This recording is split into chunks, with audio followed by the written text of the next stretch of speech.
Lo extraordinario es hacer algo extra a lo ordinario. Estamos acostumbrados a vivir vidas ordinarias, pero esta información nos da la clave, nos da las armas para tener vidas extraordinarias.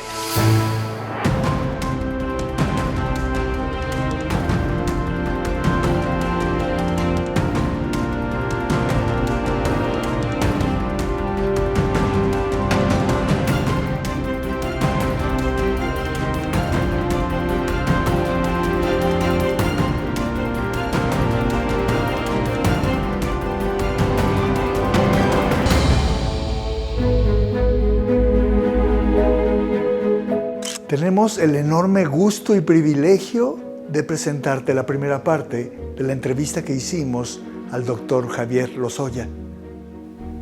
Disfrutemos y aprendamos con él.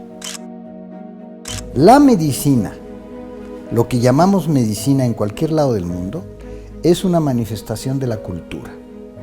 Lo voy a repetir porque no queda claro. Manifestaciones de la cultura son el lenguaje, la comida, la música, el arte, las manifestaciones artísticas, la ropa, la manera de ver el mundo. La medicina es una manifestación más de cualquier tipo de cultura. Es decir, no hay cultura en el planeta que no tenga su propia medicina. Dime de qué cultura vienes y te diré de qué te enfermas. Dime de qué cultura eres y te diré cómo te curas.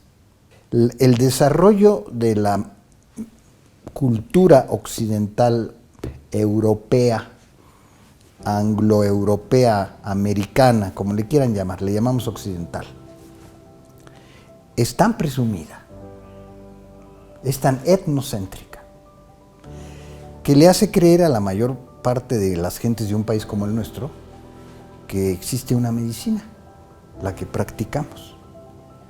Pero si allá del otro lado de un río en Oaxaca existe otra cultura, de un grupo de seres humanos que tienen otra cultura, tienen otra comida, tienen otra música, tienen otra medicina, nosotros consideramos que es inferior.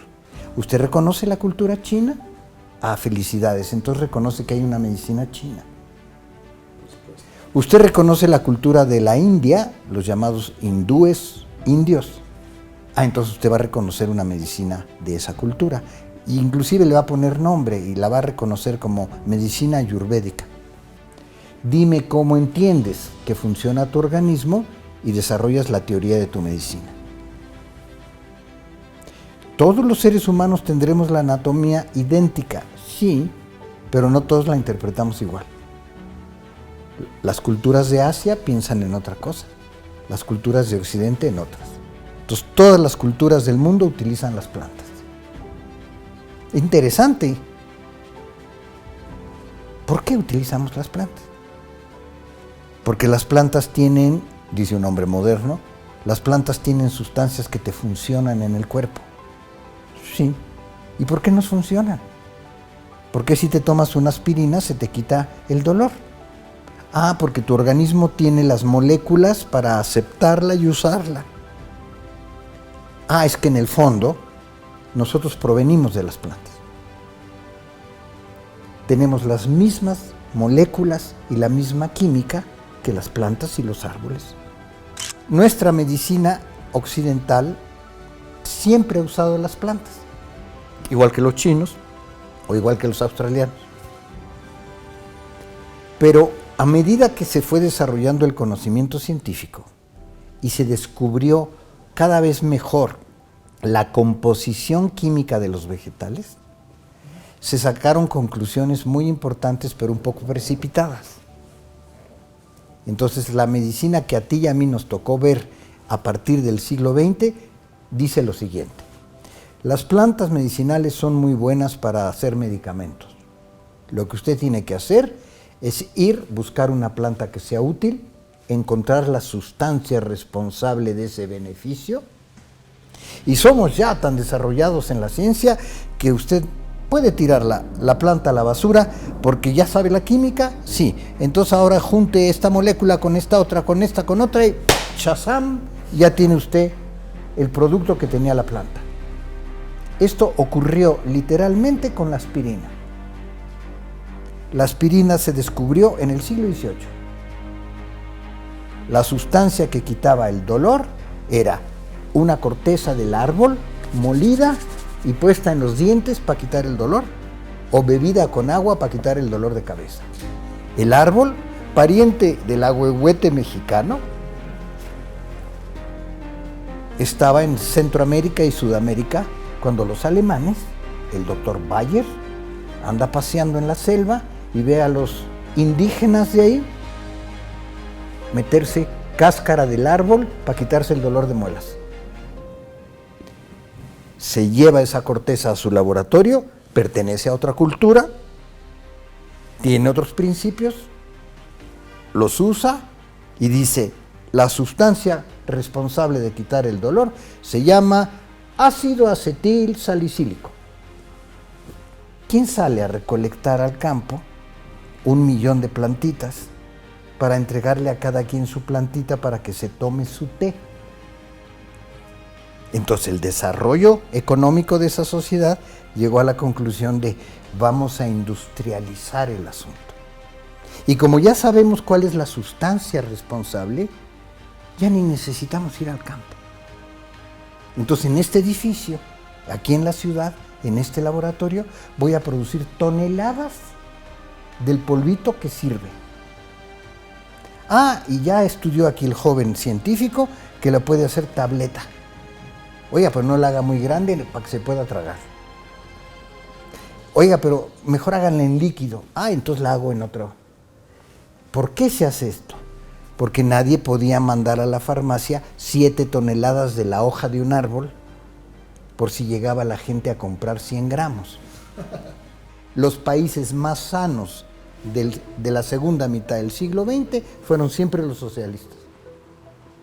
Llámese Cuba, llámese Polonia, llámese Rusia, llámese China. ¿Cómo lo sabíamos los demás? Pues véanlos en las Olimpiadas. Lo primero que resolvieron los chinos socialistas fue darle de comer a toda su población y proteger su salud. 1.300 millones de habitantes. Lo primero que hicieron los regímenes socialistas fue poner todo el trabajo y todo el dinero y toda la generación, un par de generaciones de científicos y de médicos, a lograr niveles de salud que nunca había conocido la humanidad. Los capitalistas, estos occidentales, también hicieron su parte, pero condicionada. Vamos a impulsar el trabajo. Lo importante es el trabajo, no la comida, no la salud, que la gente tenga trabajo. Y además, si tiene trabajo, tiene seguro social. Oiga, pero yo no tengo trabajo. Lo siento mucho, pero búsquelo, porque no va a tener seguro social. Interesante, visto a la distancia y lo que ha pasado. Entonces, volviendo a estos 2 factores, hay un desarrollo en la interpretación de las propiedades de las plantas. Hay una demanda novedosísima de medicamentos, porque ahora vamos a atender a millones de gentes. ¿Y cómo le hacen los estados de los que hablaba? Dan el paso a la creación de la industria farmacéutica. Si bien los antibióticos originales se habían descubierto en los hongos, ya para el 1970 del siglo pasado, las industrias farmacéuticas sintetizaban los antibióticos cada lunes y martes. Y ahora con el oxígeno para allá, y ahora con el nitrógeno para acá, y ahora la molécula así, y este va a ser más poderoso, y este va a ser más poderoso. Oiga, ¿y no volvemos a buscar más antibióticos en las plantas? No, ¿ya para qué? Ya aquí sabemos cómo construirlos. ¿Qué les pasó 50 años después? Ya no funcionan los antibióticos. Se hicieron resistentes los microbios a los antibióticos. La gente se volvió alérgica a los antibióticos. Y entonces los antibióticos de héroes del siglo XX se convierten en los villanos del siglo XXI. Y los chinos y las otras culturas con sus hierbas diciendo,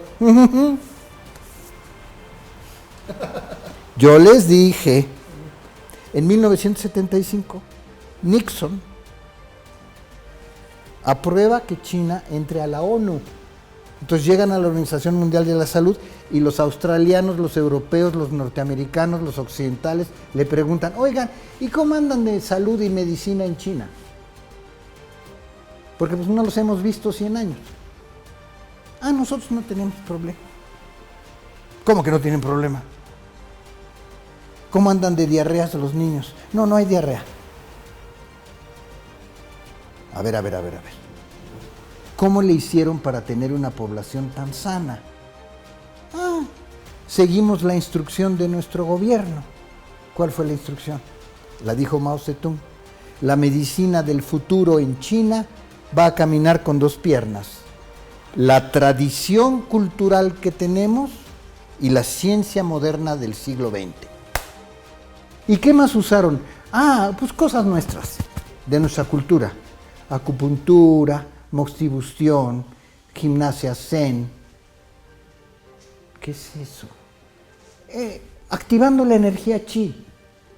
¿La qué? Entonces los gringos y los ingleses y los franceses dicen, ¿de qué está hablando este? Ah, es que ellos creen que en el organismo hay una energía que le llaman, ¿cómo doctor? Chi. Ah, sí, le llaman chi. Y hacen unas payasadas de que tienen el yang y el yin. Son cosas de ellos. Son cosas de su tradición. En esa misma asamblea se levantan los hindúes y dicen, a ver un momentito, nosotros no habíamos dicho nada, somos 900 millones de habitantes en la India, humildemente, y nosotros llevamos 4,000 años curándonos con nuestra medicina que se llama ayurvédica. Ah, ¿otra? ¿Medicina traditional? Sí, pásele de este lado. Entonces los africanos levantan, un momentito, nosotros también tenemos nuestra bunga bunga y se llama chumba chumba. Pásele de este lado. Y ustedes pásele de este, y usted y resultaba que el 75% de la población del mundo se curaba con su medicina. ¿Qué pasaba con América Latina? Desde México hasta Argentina, los latinoamericanos nunca le hemos hecho caso a la Organización Mundial de la Salud. Porque nuestro papá, Estados Unidos, inventó una organización que se llama Oficina Panamericana de la Salud. Y esa es la que nos dirige. Entonces, por eso toda América Latina aplica la medicina de los yanquis. Pero la Organización Panamericana de la Salud, que tiene su sede en Washington, y en donde están representados todos los países latinoamericanos, deciden de qué te enfermas y cómo te curas. ¿Qué tienes y qué no tienes? Deciden, por ejemplo, si de 10 años para acá la obesidad se volvió mala. Y entonces toda la cultura de Occidente descubrió Oriente y empezó a decir, oye, aquellos están mejor, son más flaquitos, delgaditos, qué guapas las chinas y las japonesas, y todos están delgaditos, ¿sí? ¿Y qué pasó con nuestro luchador héroe de la cultura occidental? Está un poco obeso. Y se empezó en Occidente a generar la cultura del macromúsculo microcefálico y en Oriente la cultura del macrocefálico y de la inteligencia y de la sensibilidad. Entonces se empiezan a acercar las culturas. Los alemanes no se quieren quedar atrás y ven el movimiento. Y muchos de los europeos dicen, oigan, nosotros también tenemos tradición. ¿Cuál es su tradición, señor Wagner? La homeopatía. La homeopatía la inventó un alemán, nadie le ha creído nunca. Dicen que es placebo. Pero mírenos aquí cómo vivimos con homeopatía. A ver qué niño le da resfriado, a ver quién tiene asma. Los curamos con homeopatía. Pásele de este lado. Pero esto no es tradición, porque ustedes no se ven como indios. No son tropicales. Son alemanes. Tienen a Kant, a Goethe, ¿no? Entonces, llámele alternativa. Ah, esa me gustó. Usted no está en contra de la medicina de Houston, ni de la medicina de Harvard. No, pero la mía es mejor. Es homeopática. Sí, es alternativa. La vamos a usar cuando esto no nos funcione? ¿Qué le parece? ¿Le entro? Se está modificando todo lo que sabíamos del 19 y el 20, se está retroalimentando con Asia y los científicos están encontrando puntos de contacto y los chinos están aprendiendo un chorro de lo que nosotros sabemos y nosotros estamos aprendiendo muchísimo de lo que ellos hacen y se está construyendo un nuevo paradigma de la salud en el mundo. No tiene nada de malo el capitalismo. El problema es que solo y dominando y único nos está haciendo pedazos, porque no hay opción. ¿Qué quiere decir, doctor? Volvamos a la ciencia. La medicina de toda la segunda mitad del siglo XX, inspirada en el socialismo, era una medicina que ponía por delante la prevención de la enfermedad y no la curación. La idea fundamental de la medicina social es que coman, que hagan deporte, que estudien, que tengan techo, casa, agua potable, vacunas, para que no se nos enferme la mayor parte del tiempo productivo. Medicina preventiva. Bueno, eso vamos a hacer en países como México, pero espéreme tantito, tiene que ser lo prioritario. Es que la gente está muy enferma y tengo que construir un hospital. Construya el hospital. Pero si no educa a la población, nunca se va a vaciar el hospital. Entonces formaron dos grupos ideológicos. Los que luchamos por la prevención y los que lucharon por la rehabilitación, curación, recuperación. ¿Qué hicieron los Estados Unidos? Le pusieron todo el dinero a la reparativa. ¿Por qué? Porque es un extraordinario negocio. Tú me pagas toda tu vida para que yo te esté reparando. No, la medicina reparativa, quirúrgica, tecnológica, es maravillosa. El problema es que lo conviertas en el objetivo de la salud pública y abandones el otro. ¿Por qué? Pues porque a nadie le interesa discutir qué come. Y entonces hicimos escuelas y universidades para educar a los nutriólogos. ¿Quién les hace caso? Nosotros comemos lo que se nos da la gana.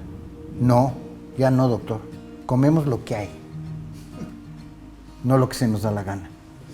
Por ahí cuando se nos da la gana estamos en Chiapas o en Oaxaca o en Chihuahua en una comida familiar comiendo como antes. Estas enormes ciudades de la época contemporánea se come lo que hay y lo que pagas rápido y barato. ¿No hay medicamentos en México? ¡Uf! En cada cuadra hay una farmacia. ¿No hay suficientes medicamentos? Sí. ¿Para curar todo? Uh-huh. ¿Para qué quieren hierbas? ¿Quiénes quieren hierbas? ¿Los campesinos mexicanos? No. Ellos quieren que llegue el seguro social, los rayos X y las vacunas. Ay, y de pasadita que les pongan agua potable y piso de cemento. ¿Mm? ¿Quién quiere plantas medicinales? Ah, los naturistas de la urbe. Los de la onda verde. ¿Sí? Los que están haciendo jogging y se están poniendo acupuntura, homeopatía, ¿no? ¿Por qué? Porque la medicina individual capitalista de nuestro tiempo es impagable. No puedes pasarte en pleno desarrollo de trabajo desde los 30 hasta los 60 años, no puedes utilizar el 25 y hasta el 30% de tu presupuesto en salud. Es impresionante el cúmulo de conocimientos que tiene el doctor Lozoya. En esta primera parte de la entrevista nos da una perspectiva diferente. Estamos seguros de que disfrutarás la segunda parte. Los estilos de vida adecuados ineludiblemente nos van a llevar a tener una vida saludable. No hay nada mejor que la prevención. Veamos algunos avances de nuestros próximos entrevistados. No te puedes perder el capítulo. La agricultura se hizo y se desarrolló en la selección e intercambio de semillas. Llegan las grandes corporaciones, señores, ustedes ya no pueden, pequeñitos, intercambiar, me tienen que comprar a mí la semilla, si no esas semillas son ilegales. Es un nivel de mentira y de engaño y de perversidad en los mensajes que delata que hay una conciencia detrás muy bien organizada, una conciencia social a favor de esa falacia, a favor de ese sofisma, que estamos inmersos en un cúmulo de sucesos donde nosotros somos una partícula ínfima. Dejemos a un lado ese egocentrismo exaltado, enfermo y estúpido de creer que somos sobrenaturales o superiores. El hombre es una mierda de especie y lo sabe. Tus seres queridos necesitan esta información. Compártela.